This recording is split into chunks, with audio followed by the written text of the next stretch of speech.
la reforestación o replantación, digamos, ya va más puntual a lo que es la parte que ha sido directamente deforestada recientemente y que se puede comprobar, ¿no? Entonces, ahí lo que se hace es deforestado o degradada, ¿no? Porque hay distintos tipos de deforestación. Por ejemplo, hay casos que ha habido, por ejemplo, tala rasa de determinados bosques nativos, entonces directamente ha quedado, digamos, una pradera donde había un bosque nativo.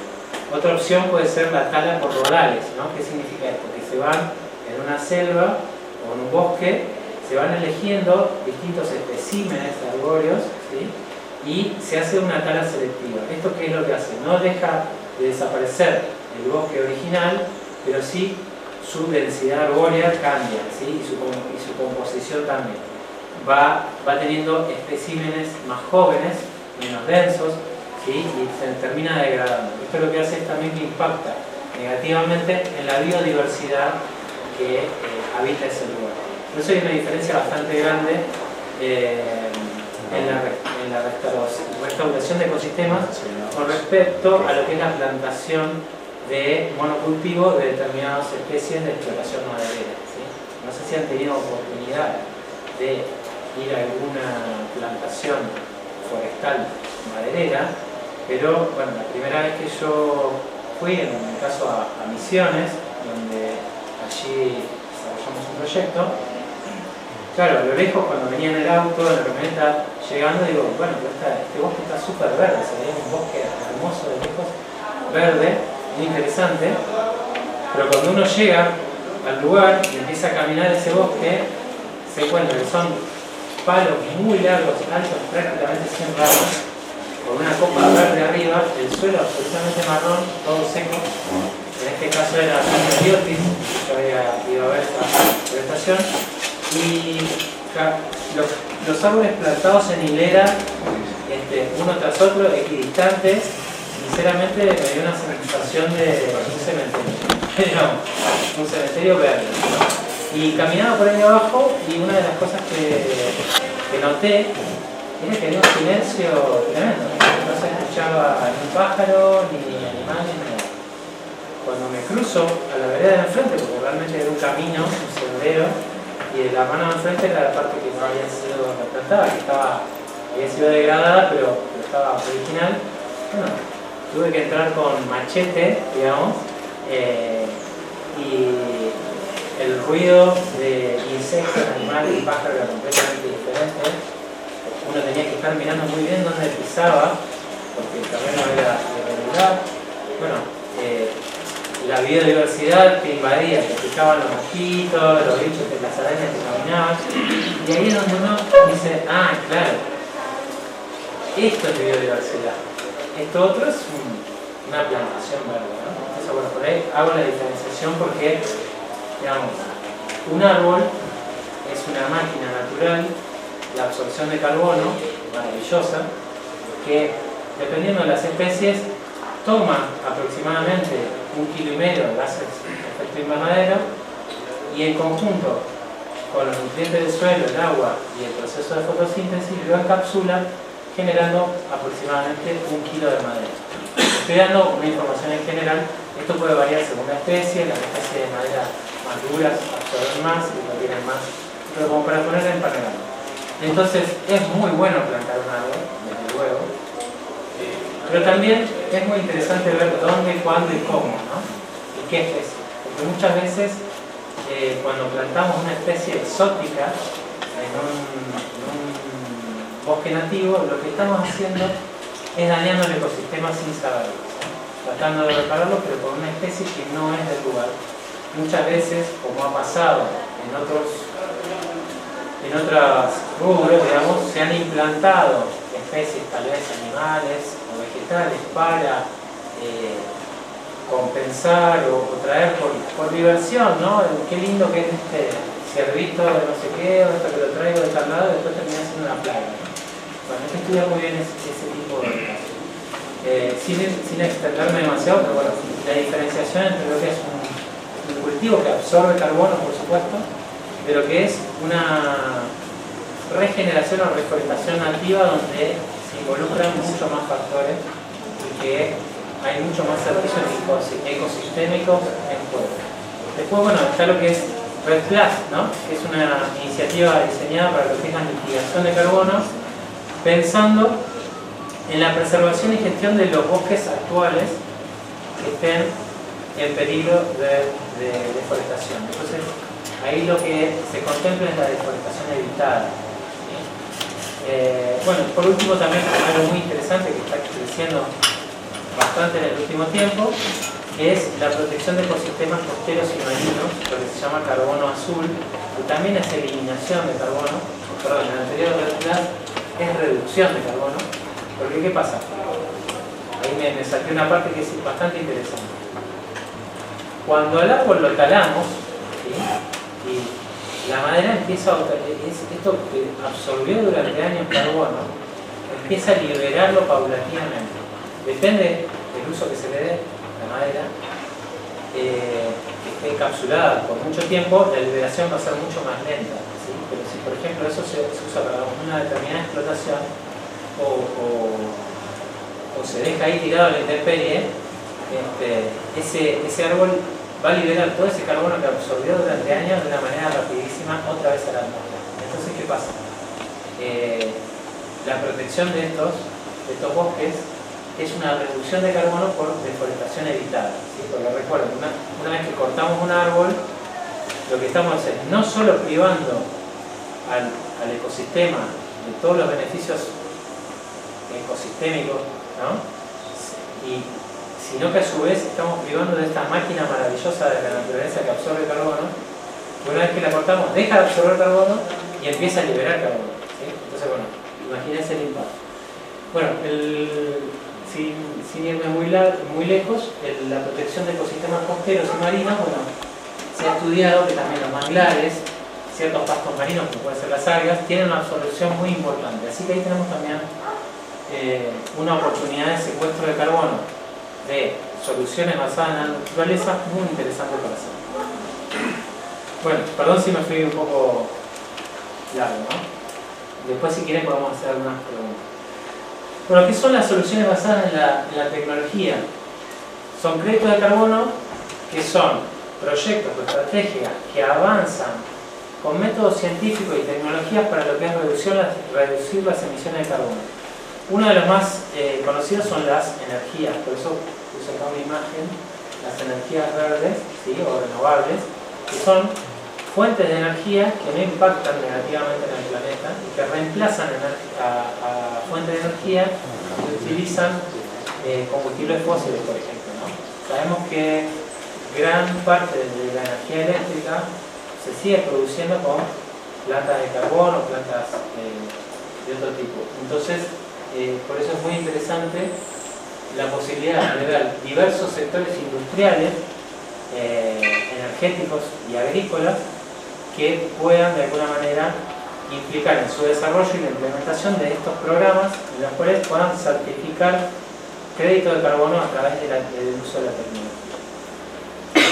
Bueno, acá pongo algunos ejemplos breves, no me voy a poner en detalle cada uno, pero bueno, como mencioné, están, así como estaban en Nature-Based Solution, las fuentes para lo que es reducción, eliminación, acá también ocurre lo mismo, ¿no? Tenemos, por ejemplo, en el caso de fuentes de energía renovable, sustitución de energía energía fósil con energía renovable, como acabo de mencionar.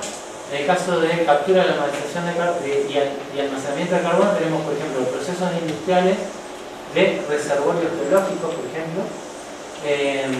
También lo que es la meteorización mejorada, la geoingeniería para acelerar la meteorización mineral. Esto es capturar el carbono y convertirlo en un mineral, en una roca, ¿sí? Que se está trabajando bastante. Y después lo que es la eliminación a través de biomasa, captura de almacenamiento de carbono emitido, por ejemplo, también es otra. También se está trabajando, por ejemplo, yo estoy participando con la Cámara de Bioinsumos, con el doctor Rapela, por ejemplo, en lo que es un consorcio microbacteriano que se está desarrollando a través de la ciencia, justamente, para mejorar la absorción de carbono en el suelo. Esa sería una solución tecnológica, de biotecnología, ¿sí? Aplicada para esto, ¿sí? Actualmente está en proceso de certificación del INTA, ¿sí? Bueno, acá pongo algo más gráfico como para que tengamos una idea de las dos variantes, ¿sí? Ambas aportan a lo que es la absorción, retiro o eliminación de carbono.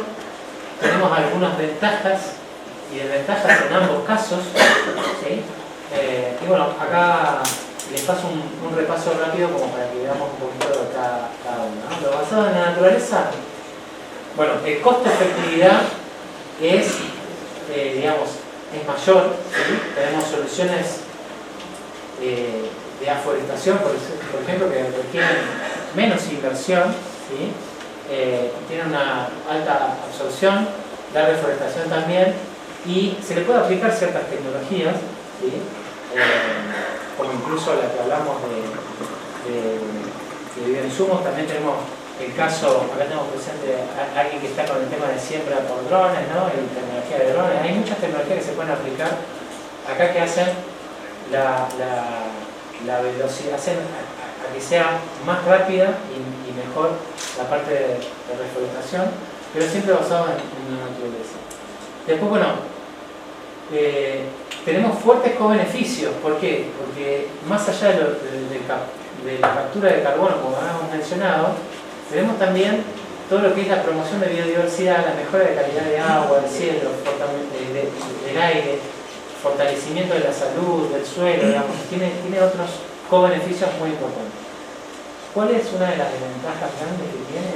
Bueno, justamente los problemas de medición y verificación, ¿sí?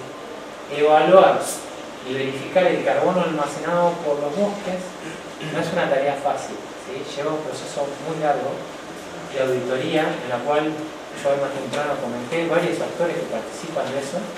Hay metodologías a nivel internacional, como puede llegar a ser el caso del BERRA o el Standard, que tienen distintos verticales que son complejos y con programas en los cuales uno debe aplicar para obtener esa certificación, ¿sí? Y recién ahí puede emitir un crédito de carbono. En el caso de los basados en la tecnología, bueno, son mecanismos mucho más rápidos de control y más precisos porque se basan justamente en tecnologías, entonces tenemos métricas mucho más medibles y directamente impactan en emisiones que se están produciendo hoy, por ejemplo, en la industria, ¿no? Cuando hablamos de retirar una fuente de energía de combustible fósil y pasar a una fuente de energía renovable, llámese eólica, solar o cualquier otra, el impacto es bastante directo, ¿no? Después tenemos, bueno, la alta permanencia, ¿no? La minimización del riesgo y, bueno, la promesa económica significativa. ¿Por qué? Porque hay oportunidades económicas prometedoras para inversores que pueden invertir en estas empresas que desarrollan con una visión más económica en sí, más buscando el profit, ¿se entiende? Buscando el negocio. El otro también tiene profit, puede tener un profit, pero por supuesto hay que estudiar cada caso, ¿no? Entonces, este es uno. ¿Cuál es la desventaja? Bueno, es que muchas tecnologías de arranque por ahí requieren una inversión financiera muy grande, ¿no? Para desarrollar esa tecnología o implementarla. También varían los niveles de madurez de implementar determinados sistemas de captura y en muchos casos otra de las ventajas es que algunas de estas soluciones no impactan, no tienen co-beneficios, ¿sí? No afectan positivamente en forma directa a determinados ecosistemas, ¿no? Bueno, ya redondeando un poquito la importancia de las soluciones basadas en la naturaleza y por qué charlaba un poco de este taller, ¿no? Es que se ha estudiado en distintos lugares del mundo que los bosques tropicales, como por ejemplo puede ser la yunga, que tenemos acá en Tucumán, entra dentro de los bosques tropicales, el bosque atlántico también, que es el que se encuentra en Misiones, que han sido muy degradados a lo largo del tiempo y tienen una importancia similar al de la Amazonía, ¿sí? Algunos por ahí conocen más la selva amazónica, la selva ecuatorial, y no ha dado tanta importancia al bosque atlántico o la yunga. Pero son ecosistemas muy resilientes, que enfrentan los desafíos muy bien y que en comparación con otros bosques podrían tener una ventaja significativa en la absorción de carbono, en lo que se ha estudiado, ¿no? Y acá hay también una oportunidad muy grande en todo lo que es la selección de semillas, todo lo que sería la adaptación de estas especies nativas para la reforestación y bueno, también cómo impacta eso en la selección de especies para la reforestación, considerando la adaptabilidad de estas especies a ese clima, ¿sí? Bueno, por último, la financiación de los proyectos de restauración. Bueno, una buena noticia es que los bosques tropicales podrían ser más resilientes y esto asegura que digamos, sean más atractivos para las inversiones, ¿no? Y esto tiene que ver un poco con lo que charlábamos antes, ¿no? Plantar un árbol es muy bueno, pero justamente trabajar con especies nativas en lugares específicos puede ser mucho mejor, ¿sí? Entonces, esto es muy interesante. Y cada vez hay más inversores y organismos financieros que están dispuestos a apoyar este tipo de proyectos por el alto potencial y por la sostenibilidad a largo plazo. Porque además, estos lugares, como las selvas tropicales, incluida la yunga, incluida el bosque atlántico, son lo que se llaman hotspots de biodiversidad del planeta. ¿Qué significa esto? Son puntos donde se concentra la mayor biodiversidad de todo el planeta. ¿Qué quiere decir? Que en estos pequeños reductos vamos a encontrar muchísima más variedad de especies, muchísima más biodiversidad que en algunos otros ecosistemas. Entonces, preservar estos ecosistemas, de alguna manera, lo que nos está brindando es la posibilidad de que a futuro podamos, con tecnología, estudiar y sacar de allí posibles principios activos de plantas medicinales, cuestiones de animales vertebrados e invertebrados que nos puedan servir para un montón de soluciones que hoy no tenemos la tecnología para avanzar. Que si no los tenemos, están extintos, luego no podremos estudiarlos ni podemos tener información sobre ellos. Entonces, también a su vez genera una especie de valor agregado a largo plazo en este tipo de reservas. Bien, así ya estamos. Ahí, bueno, esto es un poquito lo que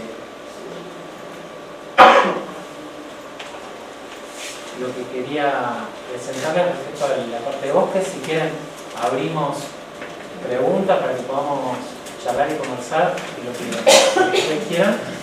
Y después seguimos con...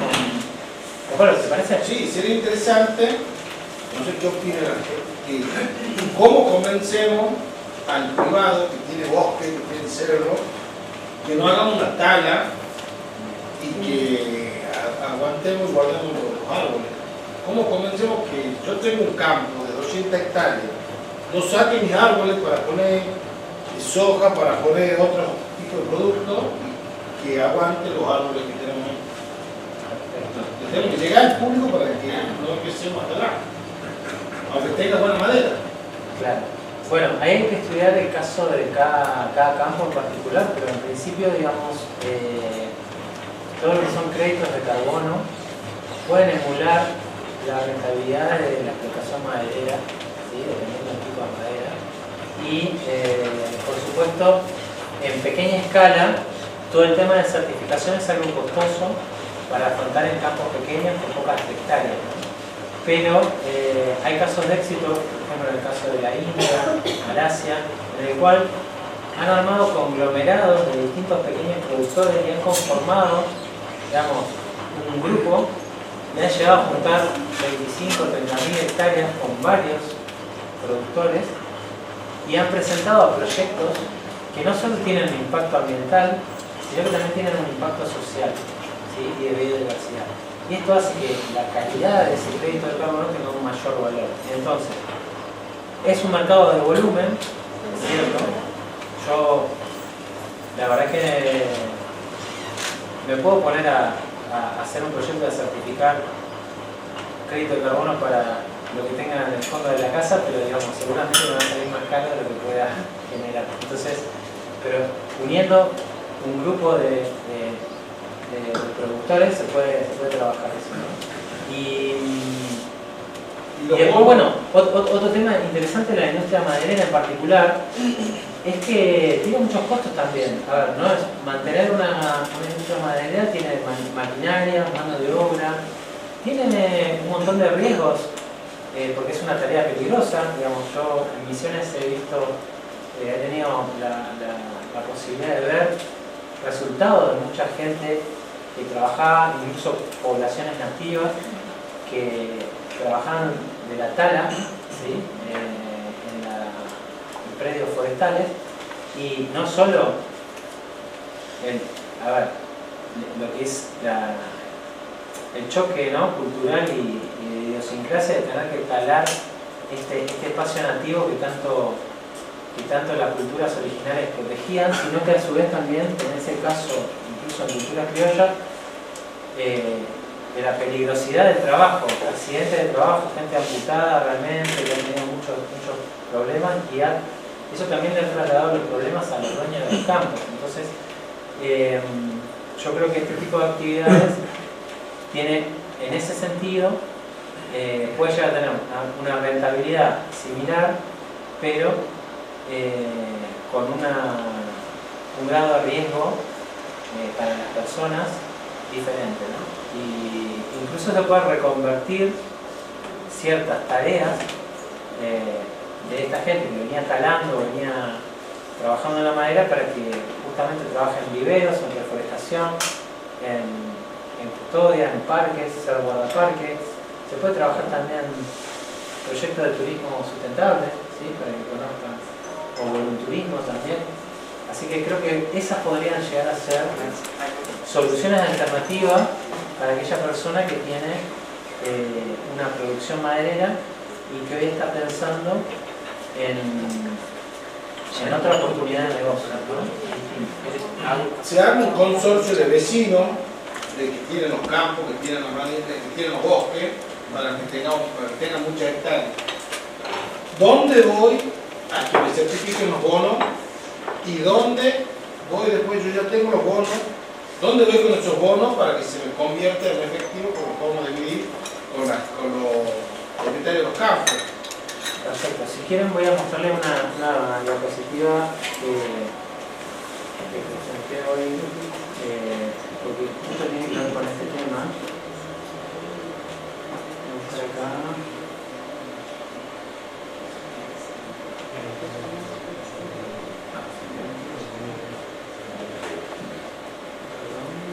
Y aclarando que no es cualquier, los árboles que dicen nativo, cuanto la madera más dura mejor calidad de aire genera, ¿no? Bien, acá les muestro un poquito cómo son los mercados de carbono, ¿no? Tenemos por un lado lo que se ve de aquí para arriba, son los mercados regulados de carbono, ¿sí? En los cuales participan los gobiernos, países, ¿sí? Y están justamente regulados a través de normas internacionales y tiene un esquema de compensación diferente. Estos son los tipos de créditos que se pueden certificar, y los estados normalmente contabilizan estas tierras en su cómputo general, ¿no? A nivel país, la absorción de carbono y para sus metas, ¿no? Las metas que se han impuesto a llegar, ya sea para el 2030 o 2050. Después por debajo tenemos lo que se llama voluntario, ¿sí? Y ahí tenemos dos jugadores muy importantes, hay más, pero estos son los dos principales, que son los que estaba mencionando Pablo recién. Son los certificadores de crédito de carbono, ¿sí? Ellos, de crédito de carbono voluntario, ¿no? Acá tenemos dos, lo que son BCU, que es lo que es ver, ¿sí? Son dos tipos de certificación con distintas metodologías, y allí los que compran estos créditos de carbono, yo les voy a mostrar un poquito cómo es el ecosistema en el mercado voluntario de carbono. Tenemos por un lado los generadores de proyectos, ¿sí? Que son aquellos, como mencionaste, que o juntan varios propietarios y desarrollan un proyecto para que esté bajo una metodología de certificación de carbono y lo avanzan, o son los mismos dueños de la tierra que hacen ese proyecto. Ese proyecto pasa al estadio siguiente, se presenta, ¿sí? Acá se ve un poquito cómo es, ¿no? ¿Cómo funciona el mercado voluntario, ¿no? Está el proponente, que puede ser el tenedor de la tierra, está el desarrollador del proyecto, que puede ser la misma persona, y eso va a un estándar, ¿no? O bueno, vamos a trabajar sobre un estándar, sobre una metodología. Esa metodología se verifica, ¿sí? Se verifica la mejora, porque tengamos en cuenta que el crédito de carbono que se puede certificar no es por lo que la selva o el bosque ya viene absorbiendo por sí solo, sino lo que se certifica es la adicionalidad, es decir, todo aquello que nosotros podemos mejorar, y a partir de nuestra acción el bosque o la selva, en vez de capturar 10 toneladas, pasa a capturar 20 o 30, ¿se entiende? Esa adicionalidad es la que yo puedo certificar y puedo comercializar. Entonces, el verificador pasa por el verificador, luego puede pasar por intermediarios, para lo que serían los brokers, que están acá mencionados en el ecosistema. ¿Sí? Brokers o vendedores, que son los que comercializan los bonos de carbono. Y por último están los compradores, que suelen ser empresas, organismos internacionales que ya se han comprometido en 2030 para cumplir con sus metas de net cero. Sí, por ejemplo. Aquí quería hacer una pregunta sobre los certificadores. En Argentina, ¿hay alguien que lo pueda hacer? ¿Irán tal vez? No, en Argentina no. Estas son certificaciones internacionales. Actualmente en la Argentina no hay ningún certificador. De hecho, te diría que tampoco hay auditores, ¿sí? Los auditores que están trabajando en la Argentina realmente son, en el caso de Berna, por ejemplo, vienen de Brasil, ¿sí? Muy interesante tu pregunta. La verdad es que tenemos que trabajar más en... Escuché que habría como en IRAM una célula ahí que está prendiéndose, no sé si tenías algún conocimiento. Sí. Entiendo que hay iniciativas para avanzar en esto. Ahora, también ahí hay un punto importante, ¿no? Estas certificaciones son avaladas internacionalmente. ¿Qué significa esto? Que si uno certifica un crédito de carbono bajo estas normas y bajo esta metodología, la posibilidad de venderlo a todo el resto del planeta es amplísima, ¿sí? Puede comprarte gente de Emiratos Árabes, Malasia, China, Estados Unidos, lo que sea, porque está dentro de una norma. Ahora, las normas locales puede ser que solo nos den acceso a mercados domésticos, ¿sí? ¿Qué ocurre? Acá es un mapa para que vean. Lo que está pintado en azul son mercados domésticos regulados que hoy están funcionando muy avanzadamente, ¿sí? Como pueden ver, Estados Unidos, México, casi toda Europa, parte de Asia. Después, lo que van a ver en verde más oscuro, como pueden ver en Oceanía y en Colombia también, son mercados de carbono que están en desarrollo. Y los que están en amarillo son mercados que están en consideración, es decir, se está empezando a estudiar la posibilidad. Bueno, como ven, hay un montón de regiones del planeta que todavía están en gris. ¿Sí? Es decir, que hay una oportunidad inmensa. Sí, Dos preguntas distintas. Uno, ¿a partir de cuántas hectáreas empieza a ser rentable para poder pasar por todo el proceso, digamos? Bien. Y segundo, colado la pregunta de él, ¿qué hace falta para ser certificador o para ser auditor? Perfecto. Bueno, vamos por la pregunta 1. No hay un mínimo de hectáreas específico, todo tiene que ver con la relación entre la calidad de ese crédito de carbono y la cantidad que se va a generar. Entonces, por supuesto hay que hacer un estudio de prefactibilidad, ¿sí? Para no embarcarse en un proyecto sabiendo que tal vez la calidad de ese crédito de carbono y la cantidad no nos va a dar margen suficiente para que sea sostenible en el tiempo, ¿sí? Así que, pero por ejemplo, en las páginas de Verra o Gold Standard están publicadas, porque esto es público, están publicadas las distintas metodologías y ahí uno puede ya intuir. Si no, pueden ir a desarrolladores del proyecto a hacer una prefactibilidad, investigar, hacer un análisis de las tierras y en función de eso saber si vale la pena o no certificar qué tipo de crédito de carbono según qué metodología, ¿sí? Y la segunda pregunta, discúlpame. ¿Qué hace falta para ser certificador o...? Bueno, un poco parecida a la anterior, digamos. Para ser certificador hay que entrar a los programas, ¿sí? de las certificadoras y justamente cumplimentar con todos los requisitos que ellos pautan para ser certificador, y además que ellos habiliten las plazas de certificación, ¿no? Es decir, no sé si actualmente, eso tendría que ver en cada caso, si actualmente están abriendo plazas para nuevos certificadores en la región, ¿entienden? Actualmente está cubierto la región, hay varios auditores que están en la zona de Brasil. También hay algunos desarrolladores. Acá lo que suele haber más es desarrolladores que auditores, ¿sí? Y las certificadoras, como mencionamos, son pocas las que tienen alcance internacional. Si uno certifica con certificadora internacional, lo que va a tener es un crédito de carbono de mayor valor, mayor precio en el mercado, y además la posibilidad de entrar a mercados internacionales, ¿sí? Tengo una consulta. Sí. ¿Cuál es el tipo de madera que tengo que tener en cuenta en el bosque como para pensarlo, quiero certificado o no? Claro. ¿Qué tipo de bosque tengo que tener para empezar a pensar en esto? Bien. Yo creo Un que... bosque que tengo palmera. Bien.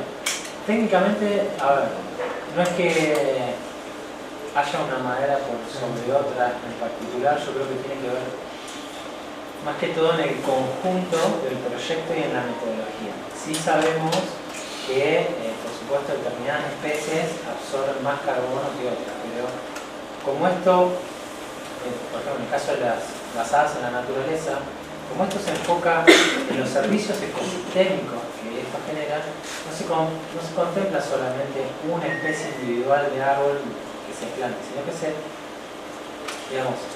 ven muchos factores de una manera más integral: la absorción de carbono en el suelo, la absorción en la madera, entonces lo más importante es que sean nativos, para este tipo de metodología, lo más importante es que sea flora nativa, ¿sí? y que sea regeneración, ¿no? y deforestación evitada. Y por supuesto las especies que se replanten tengan que ver con especies nativas. Lo más parecido a lo que estaba ese bosque hace 100, 200 años, ¿no? Que los bosques cubrían zonas mucho más amplias. A medida que se fue urbanizando la tierra, se fue perdiendo eso. Entonces, la posibilidad de regenerar eso es más, si se quiere, tenido en cuenta que específicamente la parte técnica de la madera. Todo se tiene en cuenta, pero En el momento de ir a calificar. claro, exacto. Por ejemplo, Y por supuesto, también dentro de los créditos, como mencioné, hay varios tipos de créditos, entonces vamos a certificar algunos que sean más vinculados a los forestales específicamente, y hay otros que tienen más que ver, por ejemplo, con que se llaman CCB, clima, comunidad y biodiversidad. Entonces son distintas metodologías y distinto lo que se espera de ese proyecto, ¿no? ¿los bonos cotizan en bolsa? Los bonos son toma de deuda, ¿sí? Como se presentó hoy en la legislatura, digamos, son proyectos en los cuales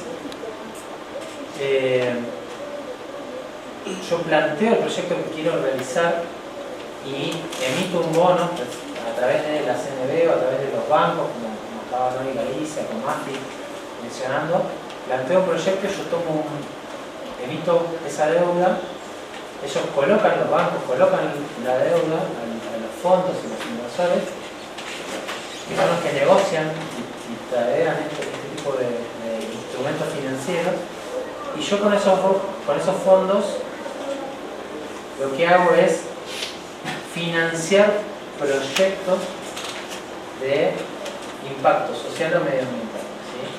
Ahora, los créditos de carbono son un instrumento un poco diferente, digamos.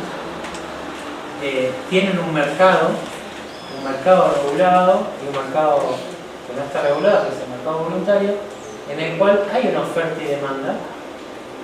El valor puede variar. El crédito de carbono es una unidad certificada de toneladas, se mide por tonelada, es la tonelada que absorbe, ¿sí? Se reduce o se elimina de los gases de efecto invernadero. Y el valor, digamos, lo da el mercado, pero aparte lo da en función de estos puntos. Acá lo voy a mostrar. Acá. Es un poco lo que mostraba hoy a la mañana, ¿no? Acá. ¿Cuánto vale y para qué puedo usar los créditos? Bueno, el precio lo pone el mercado, que es voluntario, entonces depende del estándar que yo haya aplicado, voy a rondar entre, puede ser, como por ejemplo, no sé, $3 la tonelada, o $20 la tonelada, o $50 la tonelada, depende del mercado donde esté. El mercado europeo, la mayoría tiene créditos de carbono más caros. El mercado regional en la TAM puede ser que esté más bajo, dependiendo también del estándar, depende también del proyecto y los co-beneficios. Cuando hablamos, por ejemplo, de un CCB, un clima, comunidad, biodiversidad, VCS, que sería un Verified Carbon Standard, es, si se quiere, una especie de triple gold, digamos, como el premium de los créditos de carbono. Entonces ese va a tener un valor superior a otro tipo de crédito. ¿Por qué? Porque hay un mercado que está buscando esos créditos con más avidez.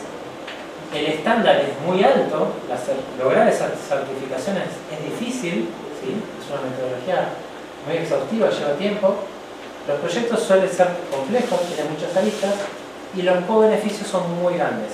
¿Por qué? Porque impactan no solo en la absorción de carbono, sino, como dijimos, la comunidad y la biodiversidad.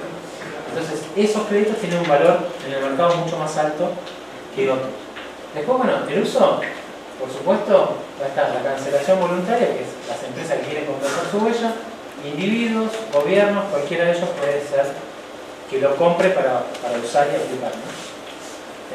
Sí. Yo tengo una pregunta respecto a los que son regulados, ¿sí? Vos ahí en la parte de la que habías mostrado los permisos de emisión, que también son los famosos permisos de emisión negociables por una área. ¿Eso se da acá en Argentina? Actualmente para mí como no muy tenemos alejado, claro. Actualmente no tenemos un mercado, de eso sí la Argentina tiene, por ejemplo, la parte de tax, lo que son impuestos al carbono, a través del impuesto a los combustibles, pero no está desarrollado, sí está la parte de las obligaciones a nivel país, ¿sí? Pero no está desarrollado un mercado de carbono doméstico en el cual se pueda transaccionar eso. Entonces, si yo tengo un permiso, vamos a suponer que yo tengo un permiso de emisión de 100 toneladas, ¿no? Y yo este año emití 80, me quedan 20. Bueno, en otros mercados esos 20 yo se los puedo prestar a él si vos te quedaste abajo. Claro. O te los puedo vender. Sí, sí. Eso es toda una normativa que todavía Claro, o sea, se necesita una legislación acorde a eso. se necesita, claro, justamente... O sea, eso es lo que tiene que suceder para que... Mirá, la semana pasada estuve participando, estuvo aparte mi compañera Tomás también, dando una charla sobre justamente esto, los mercados de carbono. Se hizo en la Bolsa de Buenos Aires, la segunda vez que se hace, ¿sí? Participamos las 2 veces, el año pasado fue la primera, esta es la segunda, que se llama Argentina Carbon Forum, ¿sí? Y creo que estuvieron participando también de aquí. Bueno, ¿qué ocurre? Lo que se está buscando es esto, es decir, y muchos de los participantes de este foro, de los parte de los organizadores, vienen del mercado mexicano de carbono. Ellos, como les mencioné, ya Ellos un poco están como liderando. súper consolidados. Hablando de Latinoamérica, ¿puede ser o no? Y hoy sí, como les mostré acá en el mapa, como pueden ver, México es uno de los puntos azules donde ya está muy apreciado, ¿sí? Entonces hay un mercado que está muy bien. Bueno, eso es lo que apostamos. Perdón, tenía una pregunta de él antes, disculpa. ¿O la misma? No sé si es la misma, pero yo te quería preguntar si tenés conocimiento y nos puedes contar un poco de los mecanismos subnacionales, como estuvo avanzando Misiones, entiendo yo, y qué oportunidades ves para Argentina ahí. Bien, no conozco tanto los mecanismos subnacionales. Sinceramente yo estoy más enfocado en el mercado voluntario, no en el mercado, que es el mercado privado, en el cual son las empresas, organismos que buscan, puede haber gobiernos también que buscan compensar su huella, o son los tenedores de tierra que buscan desarrollar proyectos. Si bien la normativa es compleja, está como mucho más pautada ciertas cuestiones. En cambio, lo que es subnacional, yo creo que hay un desarrollo muy incipiente de esto. Me parece que las iniciativas son fabulosas, todo lo que se pueda extender y desarrollar me parece positivo, pero desconozco las características técnicas Porque en el hemisferio norte, por lo menos Canadá y Estados Unidos son por estados, no son los países completos. Claro, bueno, exactamente, sí. Bueno, ya que tomé la palabra, entonces, Bien. digamos, ya después me callo. El año pasado se desmoronaron los proyectos Red Plus, con una crítica fuerte a las metodologías que había como una burbuja de eso. Sí. ¿Crees que Ya se va a recuperar? ¿Cuánto tiempo puede llevar eso? Bueno, a ver, ya ha habido una respuesta muy fuerte y se ha trabajado mucho en eso desde las certificadoras, ¿sí? Principalmente Verra, que ha reestudiado con un equipo interdisciplinario e internacional la metodología de Red Plus, ¿sí? Y ha profundizado muchos aspectos y ha lanzado una nueva normativa y una nueva metodología para justamente evitar este tipo de cuestiones que se estaban dando. Entre otras cosas, ¿qué es lo que ocurría? Es que muchas veces con la normativa anterior, los que daban el ok, para decirlo de alguna manera, de ingresar estos proyectos a la plataforma de Verra, eran los auditores, y no era Verra mismo quien lo hacía. Esto es un punto importantísimo.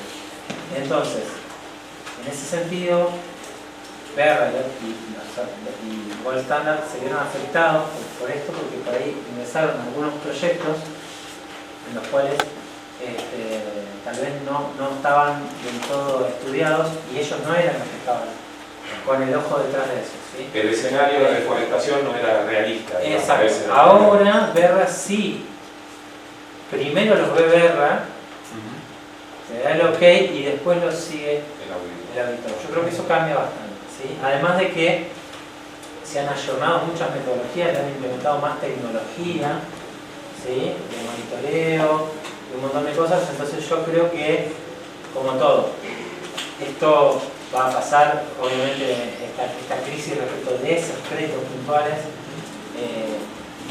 y luego se van a reposicionar. A ver, como te digo, es una visión particular, ¿no? Pero sí se han tomado medidas respecto de esto y yo creo que van hacia mejor. La mejora en la metodología, una intervención mucho más fuerte al momento de ingreso de los proyectos, y creo que eso va a hacer que la calidad y la cantidad sea mucho mejor, ¿no? Gracias. Tengo una... Claro, perdón. sí. ¿Tenés idea, Alejandro, si en una zona roja se puede desarrollar un proyecto de carbono donde la UTN te marca como zona roja, si se puede desarrollar ahí? Habría que estudiarlo en cada zona. La verdad es que no me animaría a darte una respuesta tan tajante, ¿sí? Yo creo Porque que zonas rojas que están súper degradadas, los bosques, se puede generar muchísima adicionalidad, pero están en zona roja, entonces... claro, yo creo que hay que ver el límite ese, justamente, a ver cuál sería el aporte ecosistémico, en qué metodología podría aplicar y buscarle la posibilidad, ¿sí? Pero bueno, en principio hay que estudiar bien eso, ¿no? Porque ya está como zona roja, bueno, hay que ver. Por eso te digo, hay que estudiar cada caso, la realidad es esa, hay que estudiar cada caso, ¿sí? Pero muy buena la pregunta.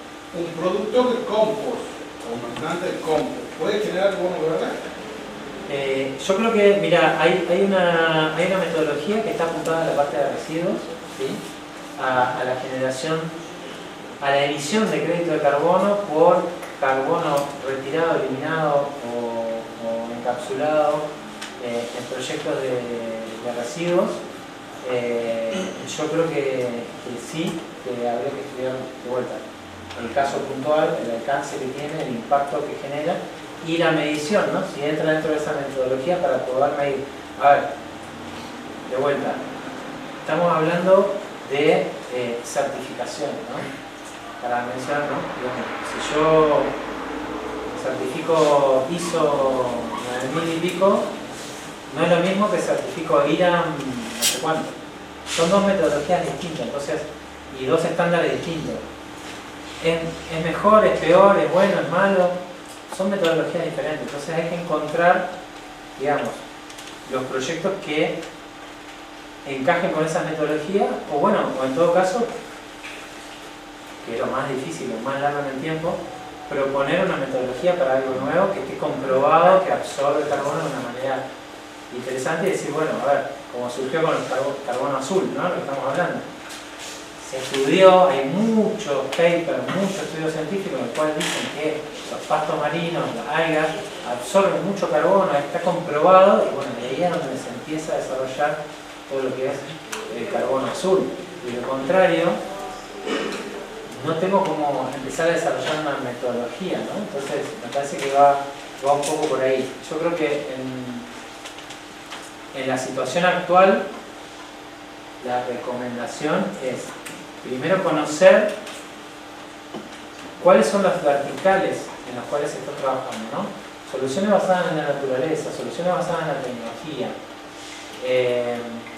Por ejemplo, hay una metodología dentro de Verra que es los créditos del plástico, por ejemplo, ¿no? Bueno, eso está vinculado directamente a los residuos plásticos y a evitar las emisiones de carbono por el tratamiento, la disposición final de los residuos, ¿no? Entonces, ahí hay también mucho para trabajar. Y bueno, siempre y cuando los proyectos cuadren con esas metodologías, se va a poder certificar un crédito de carbono. ¿Absorba o no absorba carbono?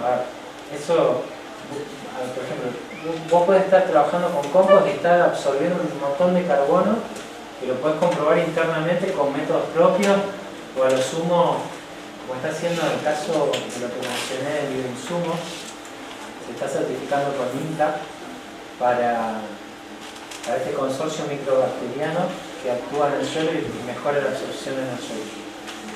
Pero después de eso va a haber que presentarlo, si uno quisiera certificar ese crédito y ponerlo a la venta a nivel internacional, va a tener que encontrar la metodología y la normativa que tenga el sello, como estamos diciendo, por ejemplo, si yo quiero tener algo certificado con IRAM o ISO, ¿no?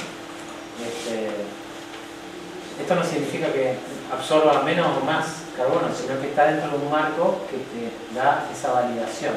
Lo que pasa es que el compost es importante para promover el árbol. Si Totalmente. un buen producto no hay que tener un árbol. Yo creo que es muy, muy importante y creo que hay un potencial enorme en eso.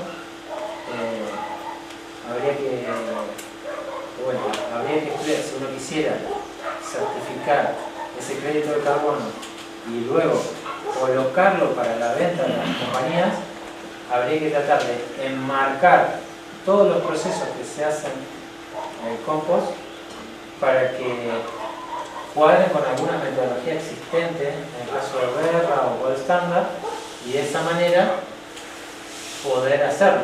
De lo contrario, se va a estar absorbiendo carbono, pero no vas a tener la posibilidad de tener el instrumento financiero. ¿Me explico? Perdón, sí. Disculpa, me parece la pregunta que hizo Pablo. El compost es con todos los residuos orgánicos de citrícolas. Si son de citrícolas y ingenios, sí se puede. Puede generar bonos de carbono, porque estás compensando ahí, digamos, toda la contaminación que tienen esos residuos orgánicos. Y se sube o generas un Bueno, producto. por ejemplo, perdón que te interrumpa. Sí. De vuelta, el bono a carbono es, por ejemplo, si vos decís, yo hoy tengo esta planta productora de compost que tiene, no sé, 1 hectárea, tengo una nave donde desarrollo todo esto, yo presento un proyecto, emito un bono para financiarme y tener 2 o 10 hectáreas, poner más naves, generar más compost, y ahí esto es una toma de deuda, me dan esa plata para desarrollar ese proyecto porque eso me impacta positivamente. Es una de las financiaciones que son los bonos. ¿Sí?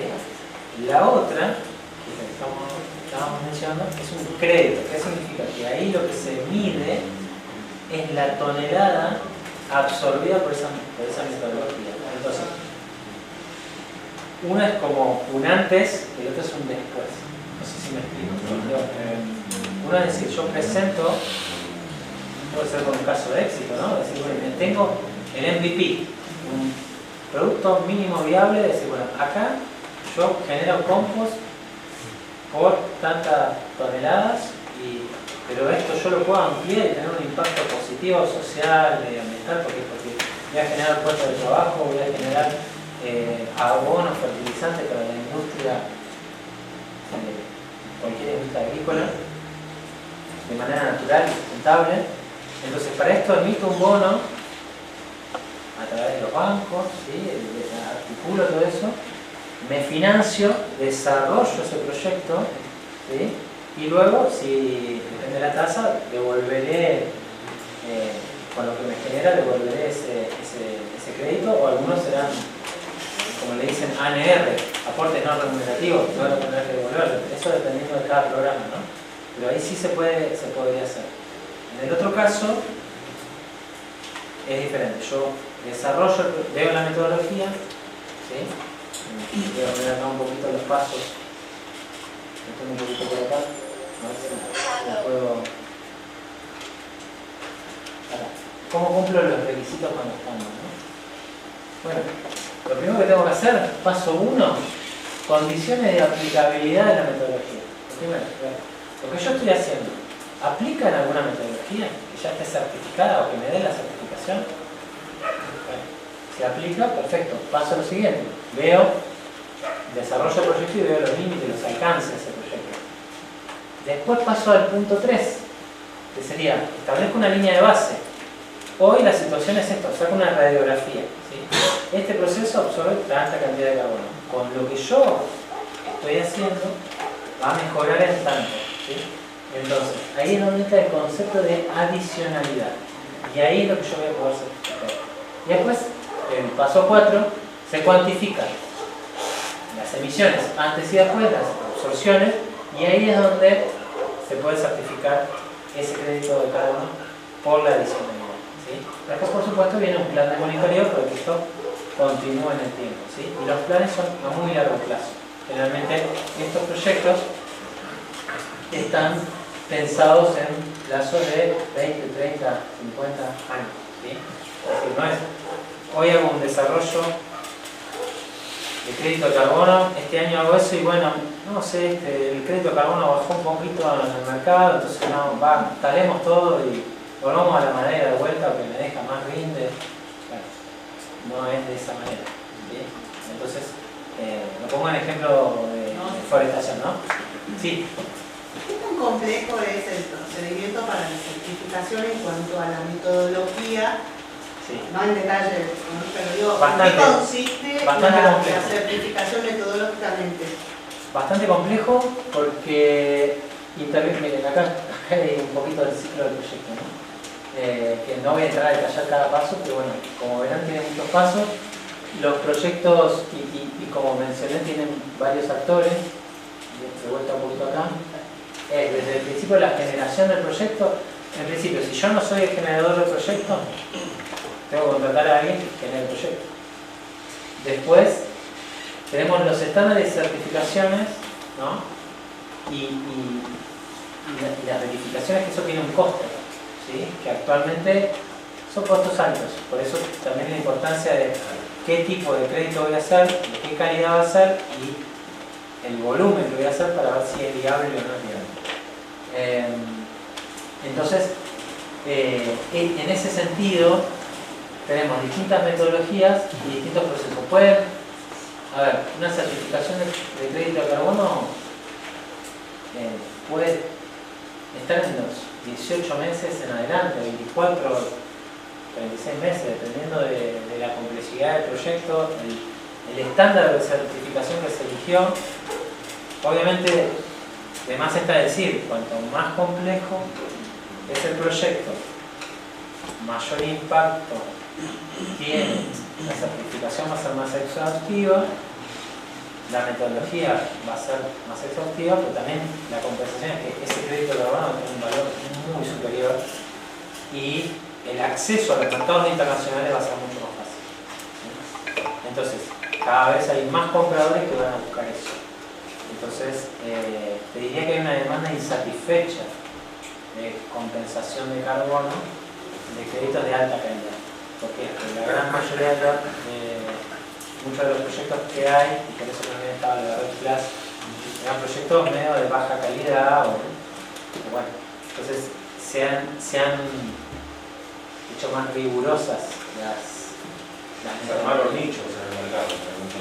también, bueno, porque hay brokers, hay verificadoras, hay auditores, digamos, hay todo un ecosistema que en algunos mercados ya está muy establecido y bueno. No, y también decían el crédito, ¿no? O Sí. sea, va a haber, Sí, también. así como hay nichos de autos, cada auto familiar, auto deportivo, de repente empieza a pasar con el crédito de carbono. Además, ya que pusiste el ejemplo de los autos, es muy buen ejemplo. A ver, un auto es un vehículo que te transporta del punto A al punto B. Entonces, ¿qué pasa? Si este mercado es voluntario y yo no estoy obligado a compensar con una categoría de crédito. A ver, yo puedo ir del punto A al punto B con el auto más barato, más básico, o puedo ir con el auto más alta gama, con llantas, vidrio, techo y computadora a bordo. Bueno, ¿qué es lo que hace la diferencia acá? Mucho tiene que ver la licencia social. ¿Sí? Las compañías que se han puesto metas a nivel internacional y están siendo vistas por los consumidores, ¿no? Esto voy a ir a la diapositiva porque también lo charlamos un poquito más temprano, pero lo profundizamos un poquito más acá. Acá está, un poquito, ¿no? ¿Qué pasa en el mundo del sector privado? Bueno, hay una aceptación generalizada del cambio climático, hay una demanda importante. Se están llevando, la mayoría de las grandes empresas, medianas empresas, ya están trabajando fuertemente en RCE, de responsabilidad social empresaria. Muchas están empezando a medir su huella de carbono y atacar la fuente de emisión, es decir, mido la huella que tengo, cambio mi matriz productiva o mi cadena de suministro para tratar de impactar menos, pero a su vez, una vez que medí, pude reducir, pero también me queda lo que tengo que compensar, y ahí es donde entran los créditos de carbono. Y algunos empiezan a tratar de neutralizar y otros no. Y esto también las nuevas generaciones, ¿no? Yo puse ambientalista de nacimiento, para ponerle un término más general. Que es que cada vez más el consumidor espera de sus marcas favoritas que sean con la calidad suficiente, que sean sustentables con el medio ambiente, que tengan un propósito con respecto a la problemática del cambio climático, incluso a marcas que antes ni se les pedía eso, ¿no? Pero voy a poner un ejemplo tonto, pero decir, a nadie, se le hubiera ocurrido a decir, bueno, che, este teléfono yo quiero ver qué huella de carbono tiene y cómo está compensado. Ibas por ahí más a un alimento, a una cuestión más vinculada. Ahora, se busca que las marcas tengan un compromiso con esto y las marcas lo saben, las empresas lo saben, y además en determinados mercados ya están exigiendo, así como se exigía la denominación de origen controlado, para decir, bueno, a ver, este producto de dónde viene, ¿no? Por ejemplo, vamos a suponer mercado halal, no sé si conocen lo que es el mercado halal, pero es como el mercado kasher, pero árabe. Es uno de los mercados más grandes del mundo y que está en crecimiento, ¿sí? Bueno, el mercado europeo también, ¿no? Dice, bueno, a ver, ¿de dónde viene esta? Compro 1 kilo de carne, vamos a poner 1 kilo de asado. A ver un ejemplo, ¿no? Che, ¿de dónde viene esta tela? ¿Viene de la pampa húmeda de Argentina? Bueno, está bien. Che, viene de la Amazonía. A ver, ¿de dónde está? Ah, pero esto fue deforestado